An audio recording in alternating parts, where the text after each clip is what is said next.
pueden tener ese material. ¿Ok? Y también con esto de la tabla periódica de los grupos funcionales. La tabla de grupos funcionales también se los voy a mandar. Bueno, siempre insisto con esto de los grupos funcionales, que en química son conjuntos específicos de átomos que se unen a las moléculas y determinan las propiedades químicas y la reactividad de las moléculas.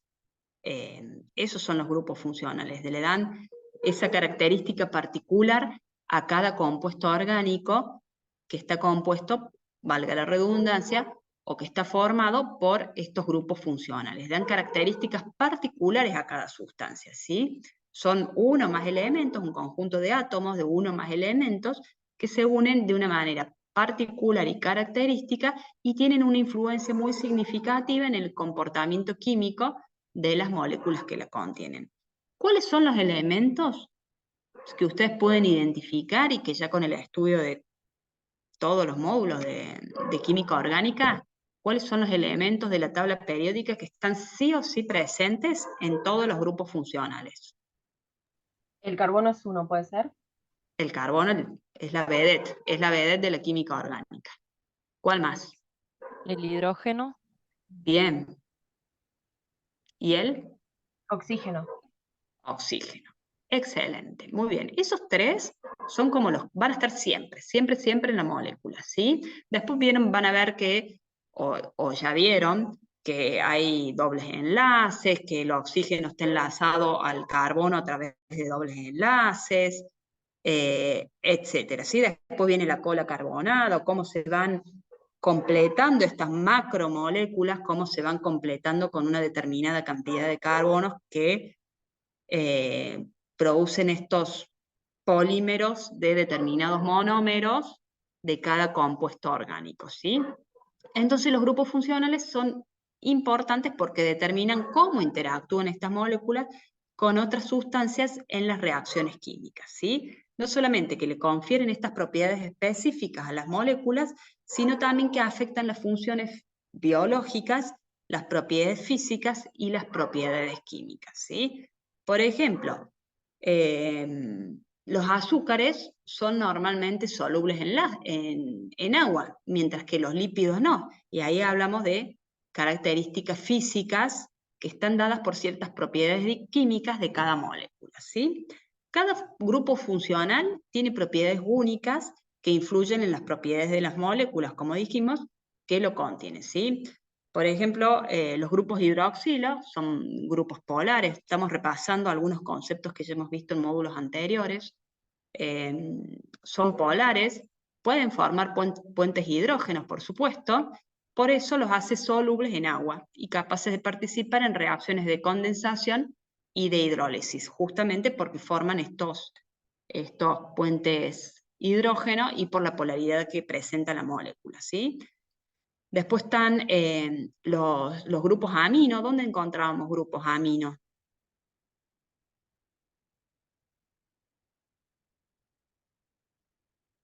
Ya lo vamos a ver, si no recuerdo.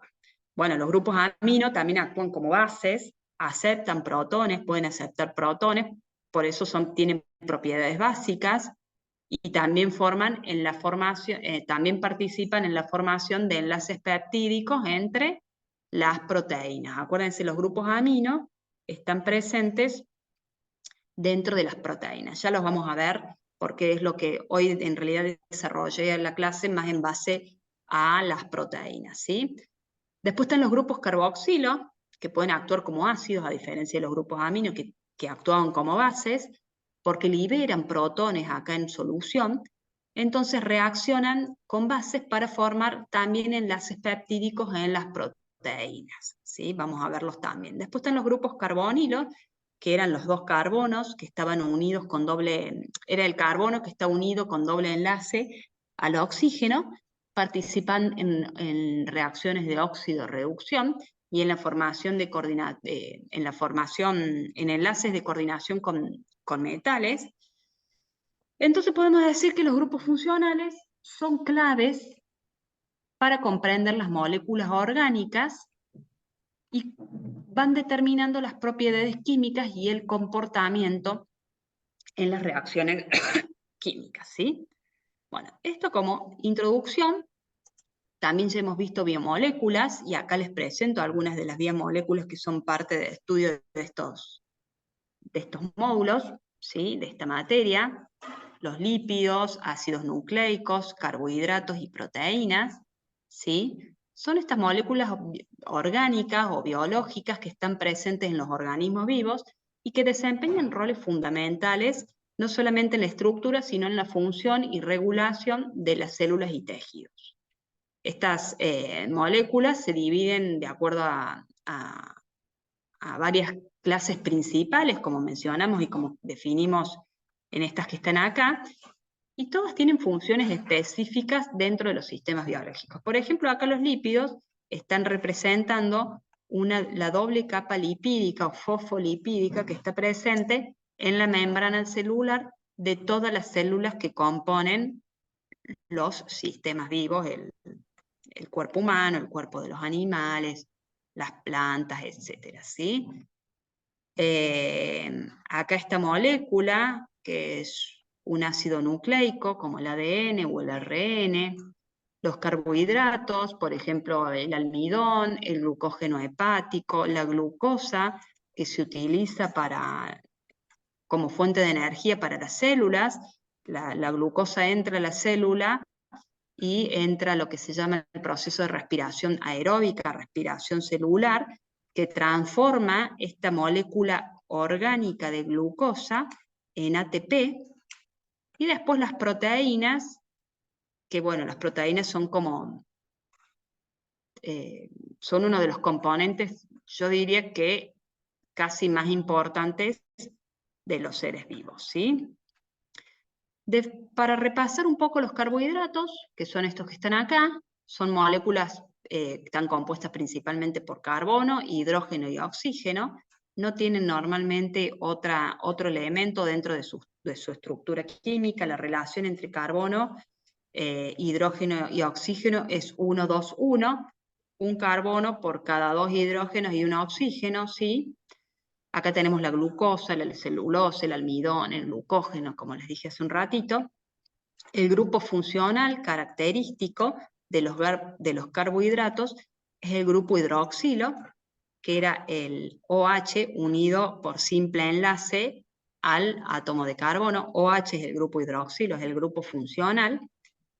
Y también pueden contener un grupo carbonilo cuando se forman las cetonas, o un grupo aldehído cuando se forman los aldehídos. Los carbohidratos se denominan polihidroxialdehídos o polihidroxicetonas, ¿sí? Tienen no solamente el grupo hidroxilo, por eso son polihidroxi, sino también tienen un grupo funcional cetona y un grupo funcional aldehído, de acuerdo a dónde se encuentre ese grupo dentro de la molécula, si está en un extremo o si está en el medio de la molécula del carbohidrato, ¿sí? Los lípidos, que son estos primeros que están acá, que yo les mencioné, los fosfolípidos, que son parte de las membranas celulares de los sistemas vivos, de todas las células de los seres vivos, son moléculas que tienen las propiedades de ser hidrofóbicas, es decir, que repelen el agua, ¿sí? Incluyen las grasas, aceites y esteroides, por ejemplo, algunas hormonas esteroidales están compuestas principalmente por lípidos. También tienen funciones importantes en el almacenamiento de energía. O sea, ustedes saben que los animales almacenamos energía en forma de lípidos. Después de esos lípidos, cuando nos los necesitamos, hay un proceso de ruptura o de lipólisis, y ese lípido después se transforma en un compuesto mucho más simple para ser utilizado también por las células. O sea, se tiene que transformar para obtener energía en glucosa de alguna manera. Para eso hay un montón de procesos que ocurren y de cambios químicos de estas moléculas para que se transformen después en energía utilizable para las células, ¿sí? Y dentro de estos tenemos el colesterol, los triglicéridos, que son los ejemplos que por ahí nos resultan más familiares, porque cuando nos vamos a hacer un análisis, normalmente nos piden colesterol y triglicéridos, ¿sí?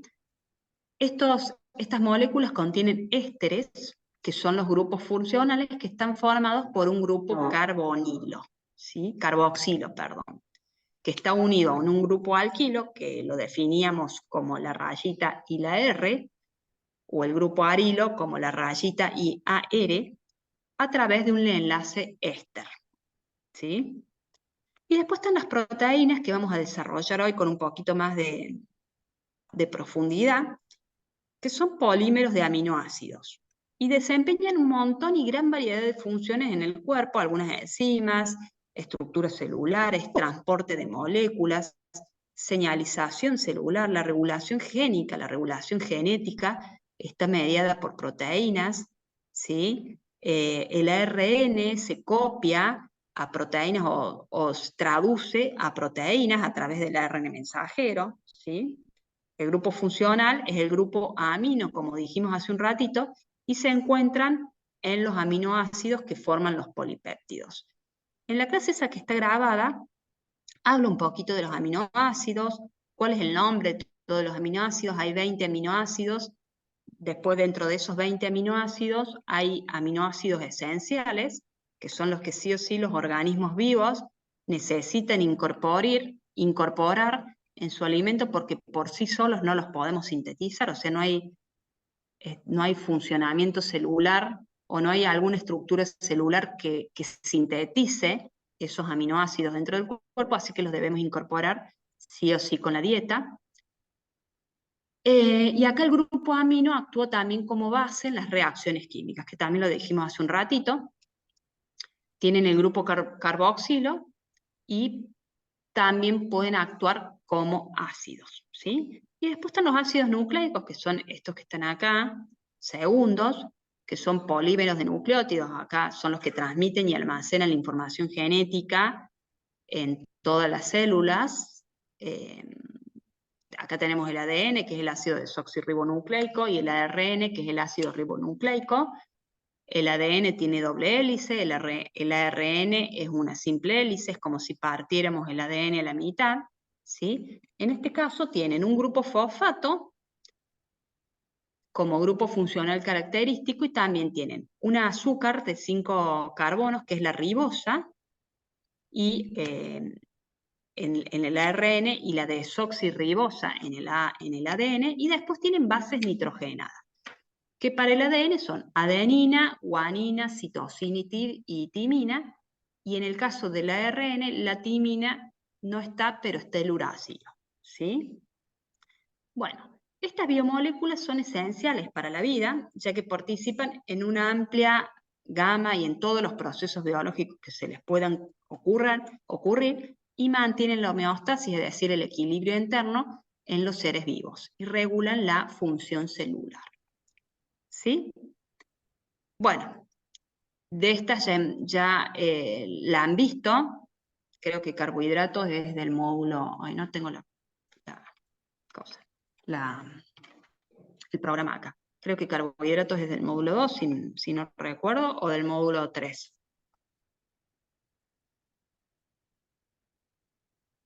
Creo que era del módulo 2, me parece, no sé, Del no me módulo acuerdo. 2, me parece. No tengo acá el programa, tengo el de la otra química y me dejé adentro el otro. Bueno, vamos a hablar un poco de los prótidos, ¿sí? Miren, acá tienen el grupo amino y acá tienen el grupo carboxilo, ¿sí? Los prótidos o las proteínas son macromoléculas orgánicas, son esenciales para la vida, ¿sí? Algunas de las características es su composición. Están compuestos principalmente por carbono, por hidrógeno, oxígeno, y tienen nitrógeno, ¿sí? Sí o sí las proteínas tienen elemento nitrógeno. También algunas pueden contener azufre, pueden contener fósforo y otros elementos en menor proporción, algunas proteínas que son especializadas, ¿sí? Pero normalmente tienen estos 3 elementos que vemos acá en el grupo amino y en el grupo carboxilo, ¿sí? Están formadas por cadenas lineales de monómeros, llamadas aminoácidos, estos 20 aminoácidos que les comenté hace un ratito, y cada aminoácido está formado por estos grupos funcionales, amino y carboxilo, ¿sí? Y también tienen un átomo de hidrógeno y una cadena lateral variable, va a variar de acuerdo a la cantidad de átomos de carbono, que se denomina normalmente, como en todos los otros compuestos que han estudiado, grupo R, ¿sí?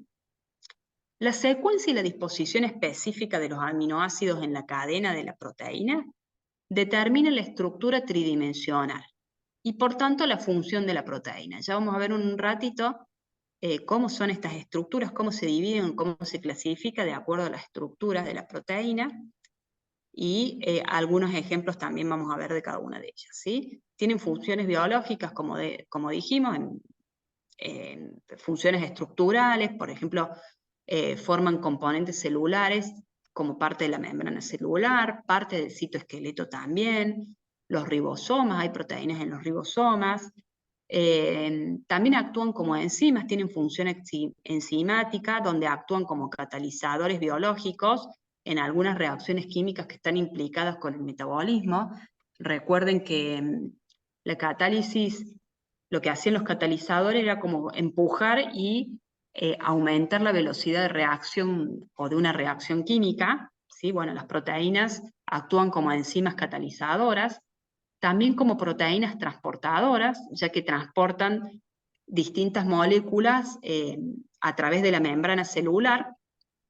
Y por ejemplo, la albúmina, que es una proteína que está presente en la sangre, es la que transporta todas las moléculas que no pueden ir disueltas en sangre por su tamaño molecular, son transportados por la albúmina, ¿sí?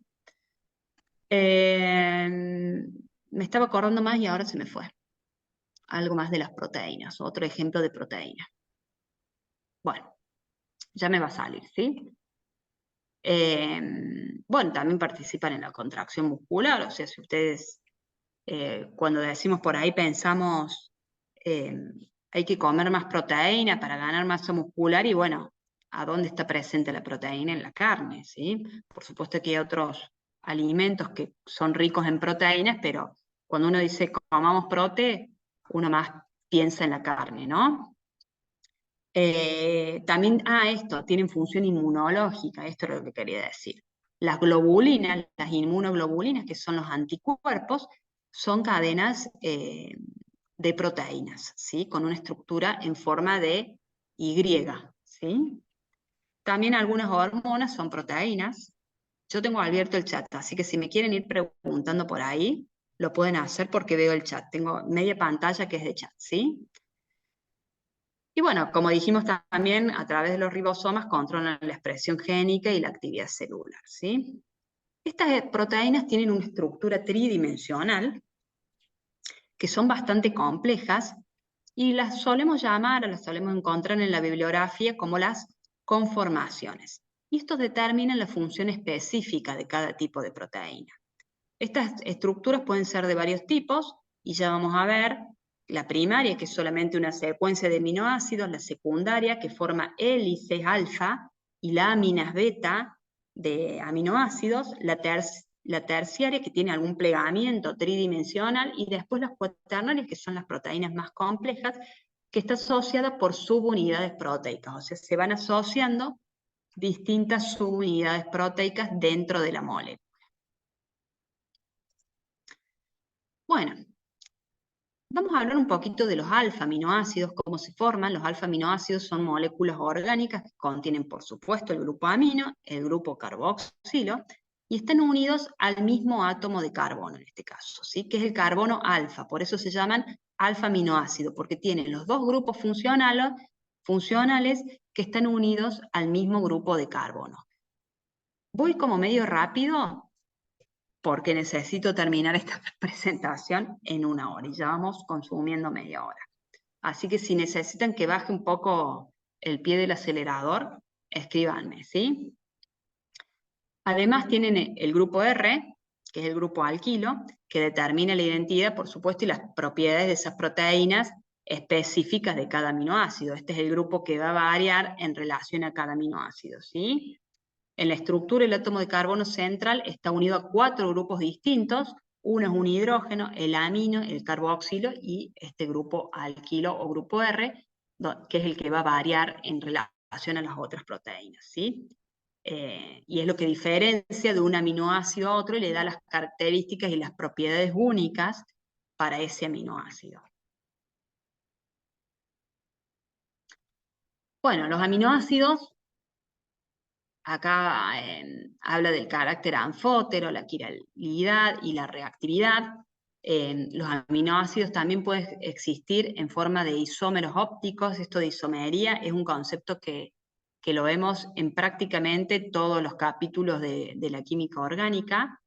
En este caso, estos isómeros son enantiómeros, que son imágenes especulares entre sí, como si yo pusiera un espejo y reflejara la imagen en el espejo, la imagen de este aminoácido en el espejo, ¿sí? En la naturaleza, normalmente, solemos presentar, o los solemos encontrar, estos suelen presentarse en forma de enantiómeros L, levógiros, ¿sí? Donde el grupo amino está a la izquierda del carbono alfa, y que es cuando nosotros dibujamos, ¿se acuerdan la fórmula de Fischer? Que está bien desarrollada en el capítulo de carbohidratos. Bueno, el grupo amino está a la izquierda, ¿sí? Del carbono alfa. Pero algunos también los podemos encontrar en la forma D, o sea, los enantiómeros D, donde este se encuentra a la derecha, ¿sí? Esto es como, vamos a pasarlo rápido, es un repaso, está bien desarrollado en lo que es el capítulo de los carbohidratos, ¿sí? Bueno, ¿cómo se forman los péptidos? La formación de estos péptidos es un proceso químico, por supuesto, porque incluye moléculas químicas, mediante el cual los aminoácidos se unen entre sí mediante enlaces peptídicos para formar estas cadenas lineales que son las que nosotros denominamos péptidos, ¿sí? Este proceso es fundamental en la síntesis de proteínas, en la traducción de proteínas, y cómo se organizan estos polipéptidos en los organismos vivos. ¿Cómo ocurre este proceso? Primero está la formación, acá está dividido bien los puntitos, el punto 1, 2 y 3, la formación del enlace peptídico, que esto implica la reacción entre el grupo amino de un aminoácido y el grupo carboxilo de otro aminoácido, ¿sí? Eso es la formación del enlace peptídico. ¿Ok?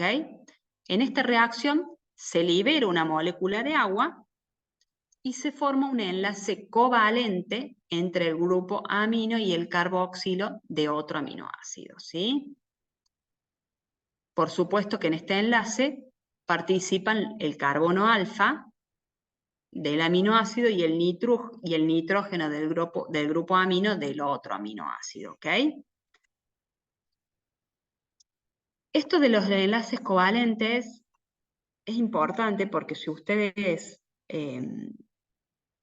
piensan o recuerdan qué es lo que vienen estudiando en todos estos capítulos de química, la mayoría, y por no atreverme a decir todos, por no tirarme el lance de todos, porque no recuerdo si hemos mencionado algún otro tipo de enlaces, son enlaces covalentes, que son enlaces bastante fuertes, no son enlaces débiles. Recuerden que los enlaces covalentes, creo que lo vimos cuando mencionamos átomo de carbono, el elemento, hablábamos de hibridación sp para los alcanos, alquenos y alquinos sp2, sp3 y sp, dobles simples y triple enlaces, no sé si recuerdan eso, son enlaces bastante fuertes, ¿sí?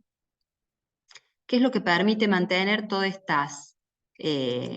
estos elementos unidos y que sean estables en los sistemas y en los organismos vivos? Bueno, ¿qué resulta de esta formación y de estos enlaces peptídicos? Estas estructuras, ¿sí? Acá está bien ejemplificado y demostrado con distintas coloraciones, y en las distintas expresiones que ustedes ven en la bibliografía y en el Canvas en relación a la representación de las moléculas, ¿sí? Da como resultado la formación de este enlace peptídico, ¿sí? Que dijimos que se genera que genera una cadena lineal de aminoácidos que están unidos entre sí. Esta secuencia específica de aminoácidos en una cadena determina la estructura y la función de la proteína o el péptido que resulte, ¿sí? Ya vamos a ver algunos ejemplos. Y después está la reacción de condensación, que creo que ustedes también la tienen ahí bastante desarrollada en el Canvas y es parte del programa. La formación del enlace peptídico en una reacción de condensación. ¿Qué es lo que implica? Implica esto de la pérdida de la molécula de agua cuando se formaba el enlace peptídico. Acá está la molécula de agua expresada y acá de esta otra forma, ¿sí? Esta reacción se produce mediante la eliminación de un átomo de hidrógeno del grupo amino del aminoácido y el átomo de oxígeno del grupo carboxilo del otro aminoácido y forma la liberación o se libera esta molécula de agua que ha sido formada. ¿Ok? No tengo preguntas. Bueno, dijimos que a través de esta reacción de condensación que forma estos enlaces peptídicos se forma una cadena peptídica, ¿sí? De acuerdo a la cantidad de aminoácidos va a ser ese tamaño de la cadena, que esta cadena puede seguir creciendo a medida que le vayamos adicionando de manera sucesiva otros aminoácidos que se vuelvan a enlazar con estos enlaces peptídicos a esa cadena, ¿sí? Entonces una cadena podemos encontrar que tiene pocos aminoácidos, hasta 100 o incluso miles en proteínas que son mucho más grandes y más complejas, ¿sí? Entonces, podemos decir, como para resumir este punto, que la formación de los enlaces peptídicos es un proceso que es fundamental en la síntesis de proteínas y de polipéptidos, ¿sí? Donde los aminoácidos se van uniendo entre sí mediante enlaces peptídicos para formar las cadenas lineales que tienen una secuencia específica de aminoácidos, ¿sí? Es un concepto importante esto de la secuencia específica de aminoácidos dentro de la cadena porque va a determinar las propiedades de la proteína resultante, ¿sí? Después está el concepto de hidrólisis de los péptidos o de los prótidos, que es un proceso en el cual, mediante las cadenas estas de aminoácidos que han sido formados o que forman parte de los péptidos y las proteínas, se rompen en las unidades individuales de aminoácidos cuando le agregamos estas moléculas de agua. Así como si fuese el proceso reversible de la condensación, la hidrólisis es que a medida que aumentamos o que colocamos en ese sistema moléculas de agua, se produce la ruptura y la liberación de estos aminoácidos de manera individual. ¿Cuándo ocurre esto? ¿Sí? Cuando una molécula de agua se une, o ¿cómo ocurre? Cuando la molécula de agua se divide en un ion hidroxilo. ¿Sí? ¿Se acuerdan el grupo hidroxilo que mencionamos hace un ratito? Bueno, la molécula de agua se ioniza y forma un ion hidroxilo y un ion de hidrógeno. El hidroxilo tenía carga negativa y el ion hidrógeno tenía carga positiva, ¿sí? Este ion hidroxilo ataca el carbono, o sea, se va a unir al carbono del enlace peptídico y va a resultar en la ruptura de ese enlace.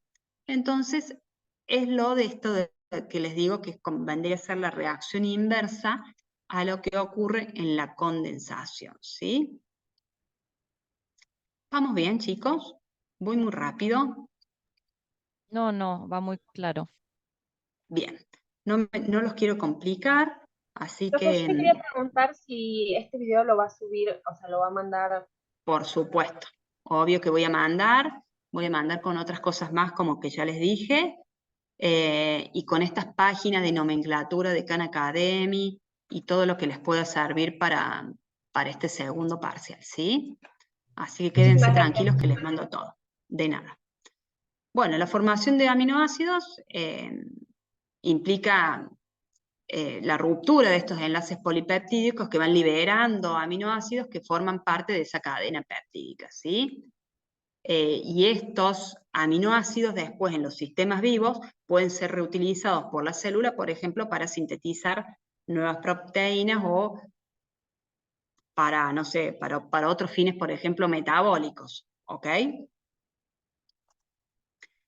Bueno, y acá vamos un poquito a la estructura que les mencioné hace un ratito de los prótidos, ¿sí? Las proteínas tienen una estructura bastante compleja y yo diría que una de las más complejas de estas moléculas orgánicas que estamos estudiando en esta materia, y las podemos dividir en primarias, secundarias, terciarias y cuaternarias, ¿sí? La estructura primaria se refiere a una secuencia lineal de aminoácidos en la cadena polipeptídica. Acá vemos, esto creo que es una estructura secundaria, que me gustó esquematizarla de esta forma y encontré justo esta imagen, porque es como se va plegando y también hace un poco referencia a la estructura, por decirlo, 3D de esa proteína, ¿sí? Ustedes ven acá una cadena, que es la roja, y acá la azul es otra cadena. Esa cadena es como que están enfrentadas, ¿sí? Mantienen esa estructura lineal, pero también plegada, ¿ok? Entonces la estructura primaria es la secuencia lineal de aminoácidos en la cadena polipeptídica. Es medio aburrida la primaria, o es la más aburrida de todas.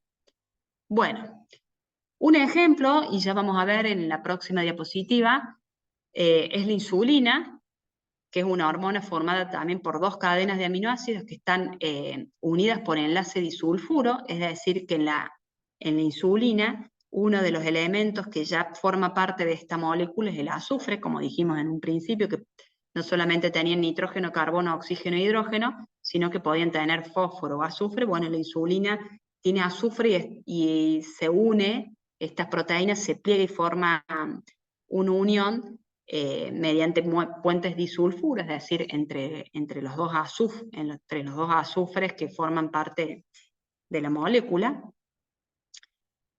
Y es lo que determina esta estructura y esta cadena de aminoácidos de la función biológica que tiene la insulina.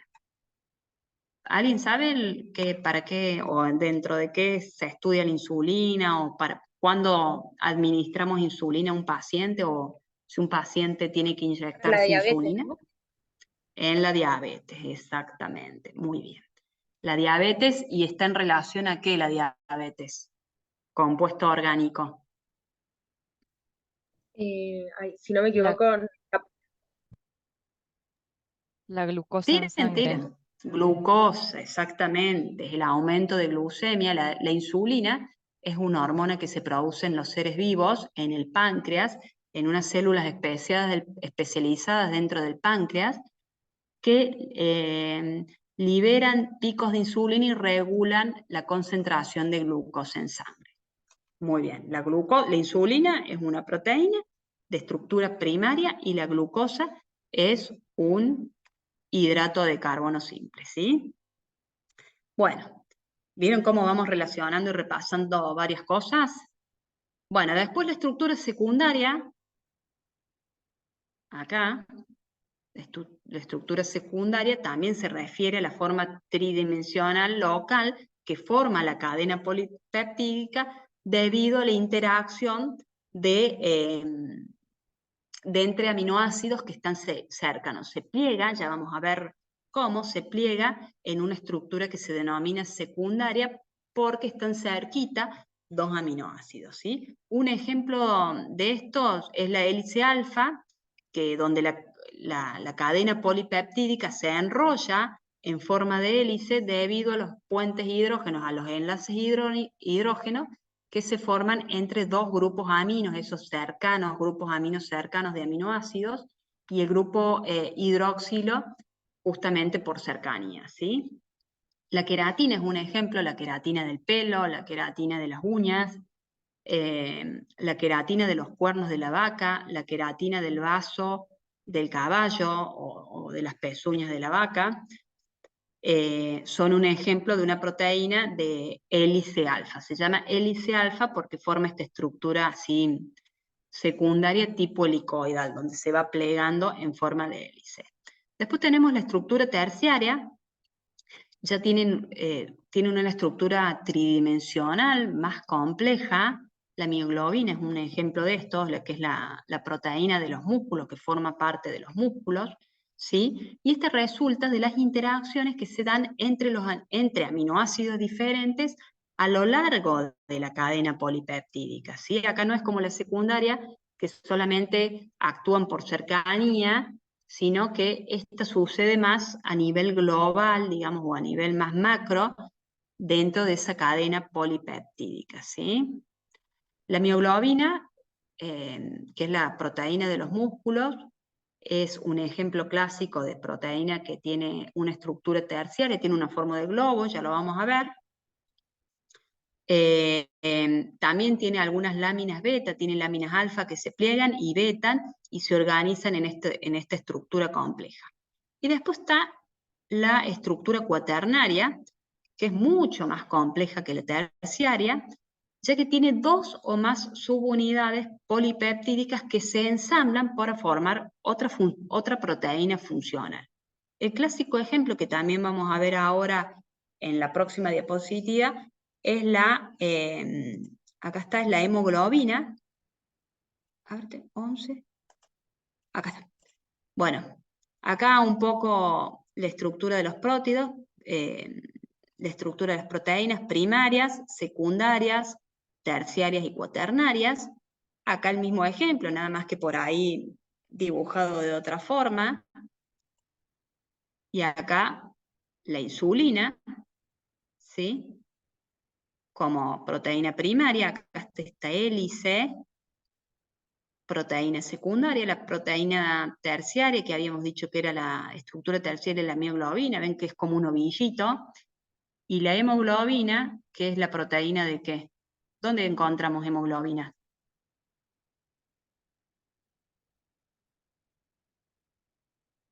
¿Alguien sabe dónde está la hemoglobina?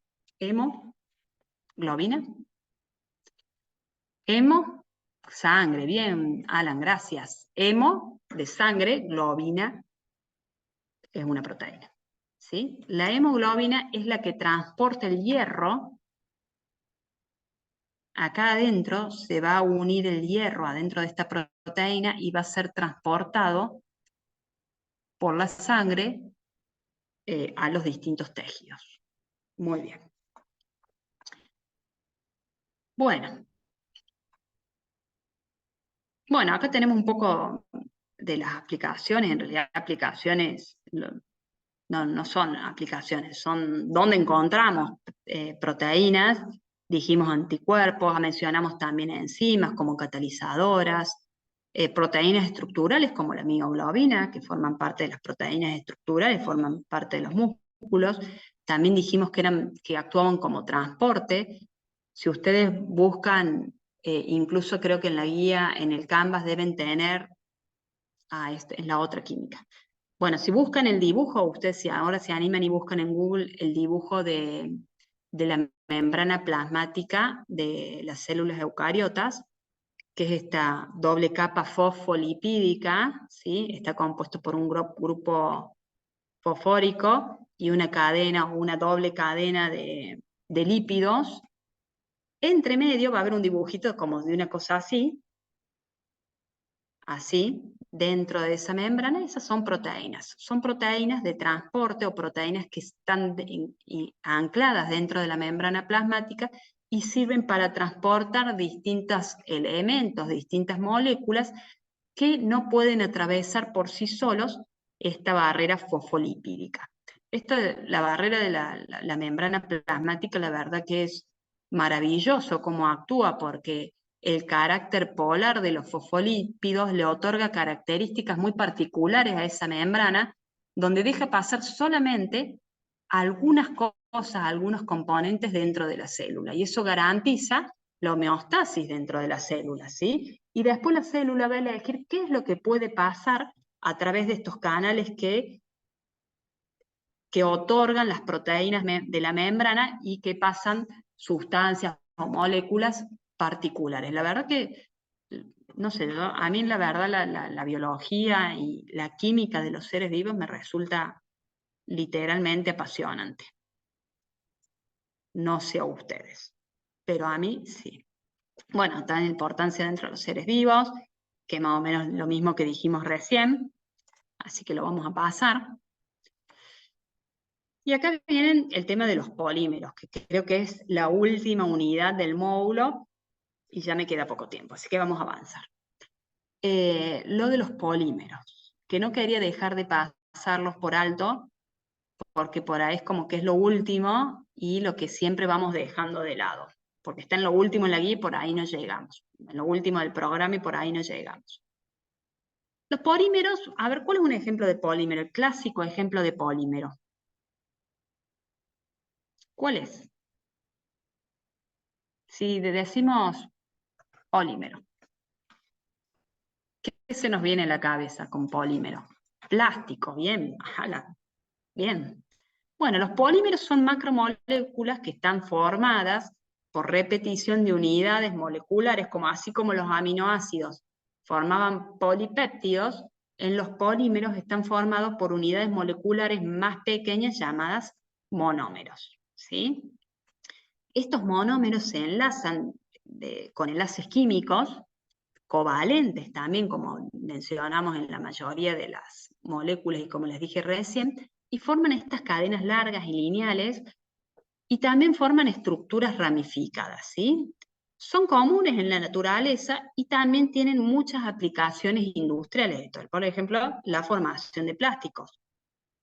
Hubo hace un montón de años, cuando recién salieron las bolsas de plástico, no sé si saben cómo se hacen las bolsas de plástico, donde cuando uno por ahí las ve son como bolitas, les iba a poner en la presentación y después no hice tiempo, son las bolitas de plástico, son como bolitas bien chiquititas, donde esas se derriten para formar el plástico, las bolsas de plástico y todo lo que es de plástico. Por supuesto que es toda una industrialización mucho más compleja de la que yo le estoy diciendo, que es simplemente derretir esas bolitas de plástico, ¿no? Los polímeros son comunes, como dijimos, en la industria, como los plásticos, y suceden por reacciones de polimerización, que son procesos químicos mediante los cuales estos monómeros se unen entre sí para formar los polímeros, ¿sí? Y estas reacciones pueden darse de dos maneras que son principales, ¿sí? Que son las que acá tenemos. Polimerización por adición o polimerización por condensación. En el caso de la polimerización por adición, en este tipo de reacción, los monómeros se unen entre sí sin la eliminación de ningún subproducto, ¿sí? Acá no se elimina nada, ¿sí? Los enlaces que se forman a través de estas reacciones de adición, acá hay una interacción de átomos o grupos de átomos que se agregan a la cadena, dando el crecimiento propio de la cadena sin liberar ningún tipo de moléculas pequeñas. Por ejemplo, la polimerización del etileno, que es esto del plástico, para formar polietileno, es un ejemplo de adición, de reacción de polimerización por adición, ¿sí? El etileno vendrían a ser los monómeros que forman cadenas largas de polietileno sin liberar nada, o sea, acá no se pierde nada. En cambio, en las reacciones de condensación, los monómeros se unen entre sí, pero sí hay eliminación de algún subproducto, que normalmente es agua o alcohol. De acuerdo a los monómeros que participen en esta reacción de condensación, se libera agua o alcohol. Esta es, digamos, la principal diferencia, y me animo a decir que puede llegar a ser pregunta del parcial, estas diferencias en relación a los subproductos que se forman en cada tipo de reacción, ¿sí? Estos enlaces producidos por las reacciones de condensación, acá hay dos grupos funcionales, se fusionan o se relacionan entre sí y liberan una molécula pequeña, ¿sí? Que puede ser agua o alcohol. Y un ejemplo clásico es, acá lo tengo anotado porque no me lo iba a acordar, lo busqué hace un ratito, que es la del ácido adíptico y la hexametil-enidamida, que forman el nylon 666, que por ahí lo pueden encontrar también en la bibliografía, es un polímero de esto, ácido adípico y hexametil-enidiamina. Enidiamina, ¿sí? Acá los dos grupos funcionales del monómero reaccionan y liberan una molécula de agua. Y forman también enlaces covalentes. Y se forma esto del nylon C6. Acá hay algunos ejemplos en relación a esto de los polímeros. En esta imagen, por ejemplo, acá tienen monómeros y el polímero resultante, ¿sí? El cloruro de vinilo, el policloruro de vinilo, el metacrilato de metilo, el polimetacrilato de metilo, que me parece que son bastantes comunes estos nombres de escuchar. Bueno, acá está lo del etileno, cómo se forma, no hay liberación de nada. N es la cantidad de carbonos dentro de la cadena, ¿sí? Y acá están ejemplificadas bien cómo es la reacción de polimerización. Este tipo S así inclinada quiere decir que puede haber más carbonos en la molécula. Y listo. Esta es la última. Y acá puse esta imagen, que es la de un plástico, o de cómo podemos ver por ahí la estructura de los plásticos, ¿sí? Bueno, hemos sido poquitos y ya estamos en tiempo, así que, ¿hay alguna duda? ¿Algo que quieren que les mande por mensajería? ¿Algo que quieren que repasemos y que les mande algún material en particular? Yo acá donde tengo todas mis anotaciones, ya anoté lo de la otra clase, que es lo que necesitaban los chicos. ¿Algo, chicos? ¿Ustedes?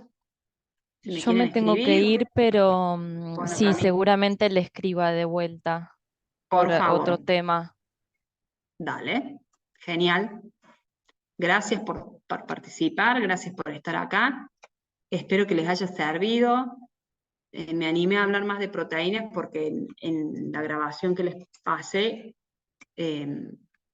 trabajaba más otros conceptos o di más importancia a otros conceptos, y esto de las proteínas quedaron así muy light, así que por eso armé esto hoy. Si necesitan otra cosa, escríbanme.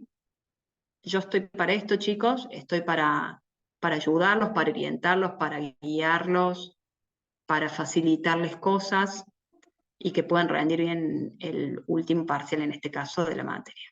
Así que bueno, quedo atenta. Voy a dejar de grabar así no se hace